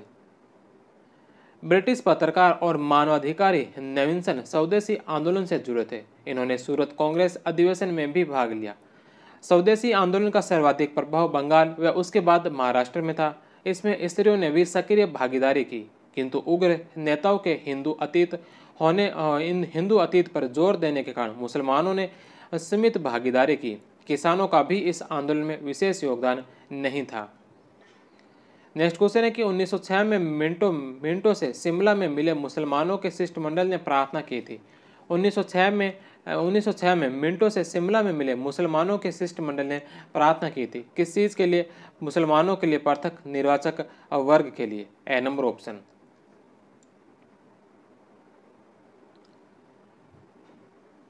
नेक्स्ट क्वेश्चन है कि निम्नलिखित में से किसने अपने पुस्तक इंडियन मुसलमान्स में लिखा कि मुसलमान यदि खुश है और संतुष्ट है तो भारत में ब्रिटिश शक्ति का महत्तम बचाव होगा? किसने अपने पुस्तक इंडियन मुसलमान्स में लिखा कि मुसलमान यदि खुश है तो संतुष्ट है तो भारत में ब्रिटिश शक्ति का महत्तम बचाव होगा? यह लिखा था W. हंटर ने। अगला प्रश्न है कि मुस्लिम लीग का अधिवेशन कहाँ आयोजित हुआ? मुस्लिम लीग का प्रथम अधिवेशन कहाँ आयोजित हुआ था? तो प्रथम अधिवेशन आयोजित हुआ था कराची के अंदर। 6 नंबर ऑप्शन।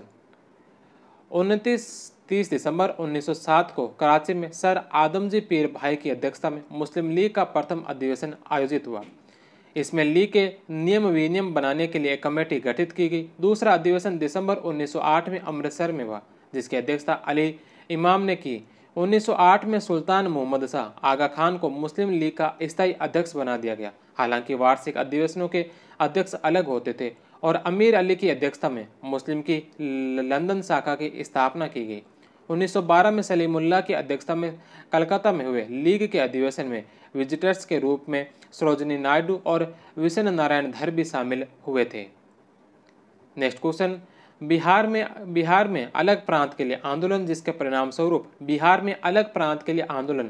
परिणाम स्वरूप वर्ष 1911 में बिहार एवं उड़ीसा के नए प्रांत का निर्माण का नेतृत्व किया था। किसने किया था? सचिदानंद सिन्हा ने।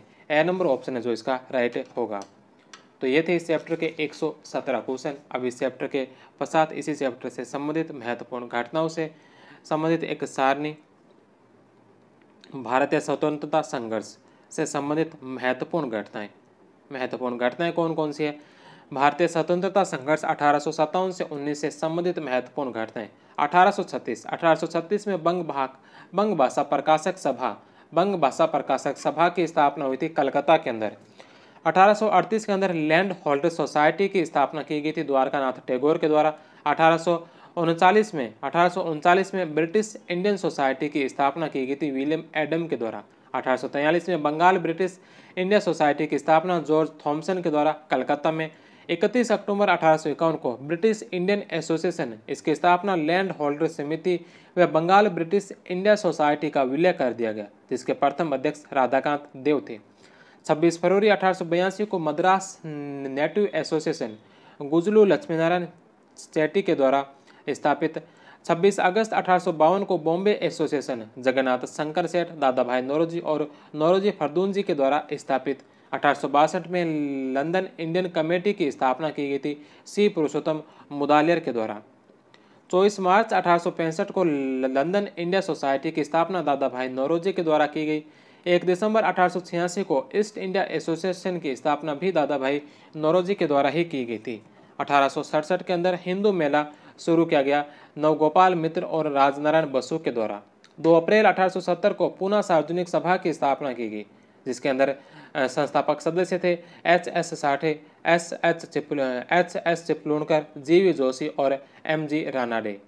1870-71 के अंदर नेशनल इंडियन एसोसिएशन की स्थापना की गई थी मेरी कारपेंटर के द्वारा ब्रिस्टल में। 1875 में इंडियन लीग की स्थापना की गई, शिशिर कुमार घोष के द्वारा स्थापना की गई। इसके प्रथम अध्यक्ष शंभू चंद्र मुखर्जी बने थे। इसका इंडियन एसोसिएशन में विलय कर दिया गया। 1875 के अंदर कलकत्ता स्टूडेंट एसोसिएशन की स्थापना की गई थी आनंद मोहन बोस के द्वारा। 26 जुलाई 1876 को इंडियन एसोसिएशन या इंडियन नेशनल एसोसिएशन की स्थापना की गई थी सुरेंद्रनाथ बनर्जी व आनंद मोहन बोस के द्वारा। 1886 में इसका विलय भारतीय राष्ट्रीय कांग्रेस में कर दिया गया। 1877 के अंदर सेंट्रल माउंटेन नेशनल एसोसिएशन की स्थापना सैयद अमीर अली के द्वारा की गई।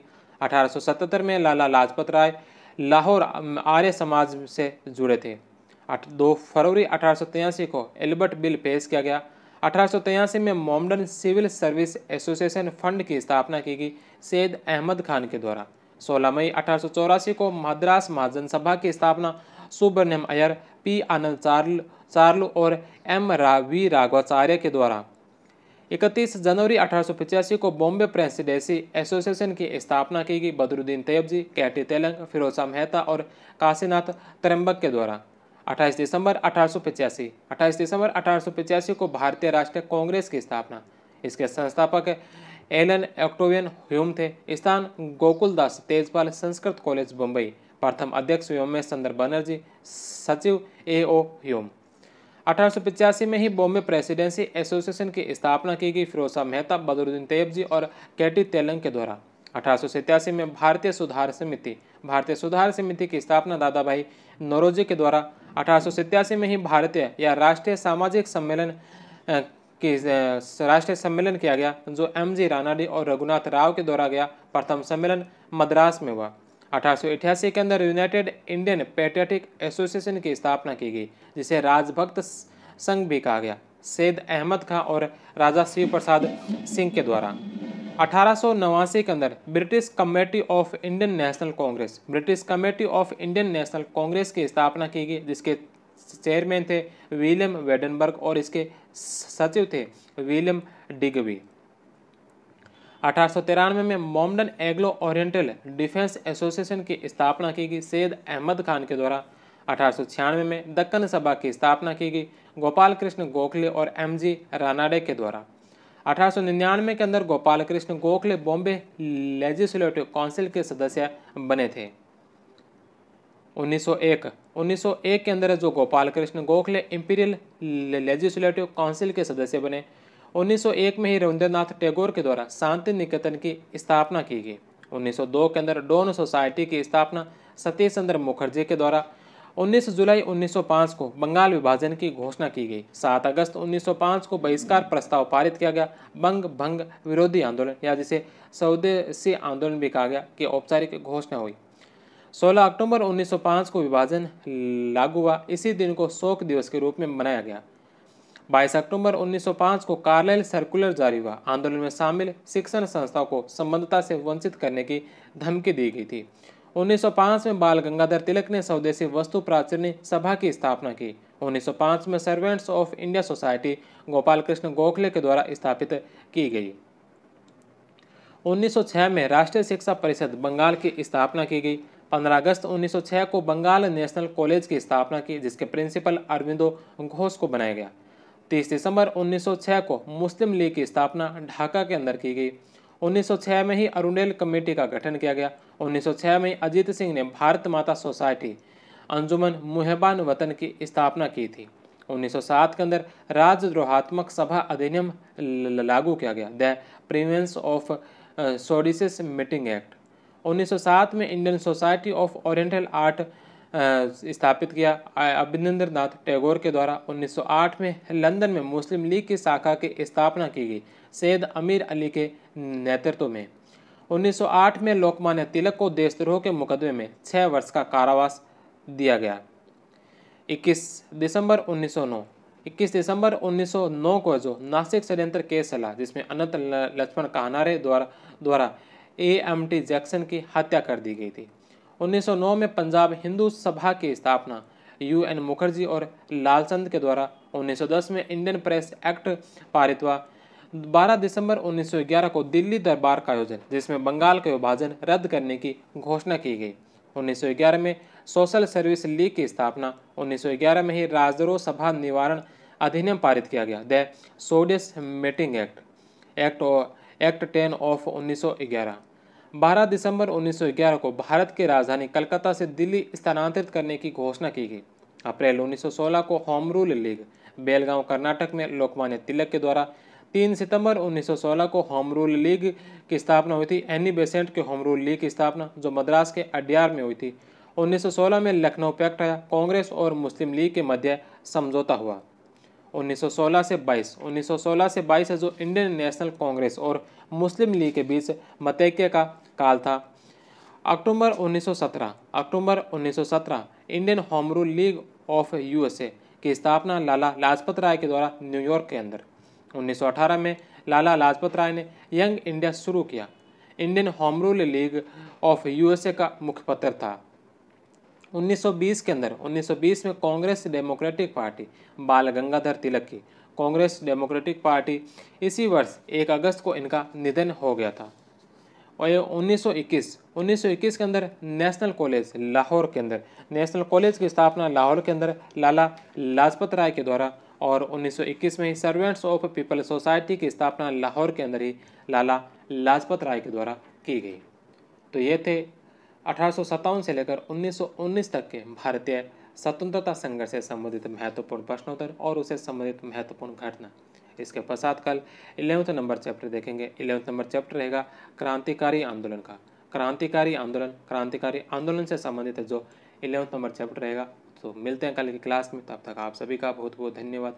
जय हिंद, वंदे मातरम।